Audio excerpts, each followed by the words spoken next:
नमस्कार.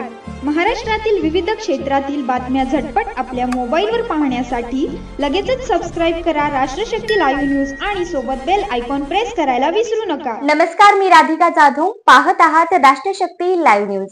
आज मी तुम्हाला एका अशा महिलेची कथा सांगणार आहे जिच्या संघर्षाच्या पावलांवर पाऊल ठेवत जर कुणी चाललं तर यश फार दूर नाही. ती म्हणजे मीनू PM जोशी. एक आई, एक पत्नी, एक कन्या आणि आज भारत सरकारची अधिकारी. वडिलांचं स्वप्न तिचं ध्येय बनलं. केरळ मधल्या एका छोट्याशा गावातून आलेली मीनू जेव्हा वडिलांच्या कर्तव्यावर असतानाच मृत्यू पाहते तेव्हा तिच्या आयुष्याचा रस्ता बदलतो. वडिलांचं एक स्वप्न होतं, माझी मुलगी सरकारी अधिकारी व्हावी. हे स्वप्न मीनूच्या मनात खोलवर कोरलं गेलं. क्लर्क ते UPSC संघर्षाचा प्रवास वडिलांच्या निधनानंतर अनुकंपा तत्वावर. ती पोलीस खात्यात लिपिक पदावर रुजू झाली, पण मनात काही वेगळंच होतं.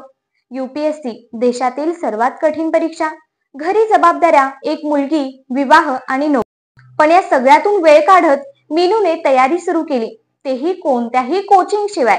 केरळ विद्यापीठातून बायोकेमिस्ट्री मध्ये पदव्युत्तर शिक्षण पूर्ण करत तिने दुसरा क्रमांक मिळवला. 2015 मध्ये तिने UPSC ची तयारी सुरू केली आणि शेवटी AIR 150 मिळवत यश मिळवलं. प्रिलियम्स, मेन्स आणि मुलाखत तीनही टप्पे तिच्या स्वतःच्या कष्टानं पार केलं. कुटुंब तिच्या मागे खंबीर होतं. विशेषतः इस्रो मध्ये अधिकारी असलेले तिचे पती, ज्याने तिच्या स्वप्नांना पाठबळ दिलं. मीनूचा प्रवास काय शिकवतो? परिस्थिती काहीही असो, जबाबदाऱ्या कितीही असो, स्वप्नांचा त्याग करायचा नसतो. जिथे इच्छाशक्ती असते तिथे मार्ग आपोआप तयार होतो. मीनू जोशी यांची यशोगाथा हेच सांगते की स्वप्न मोठं असलं की अडथळे क्षुल्लक वाटतात.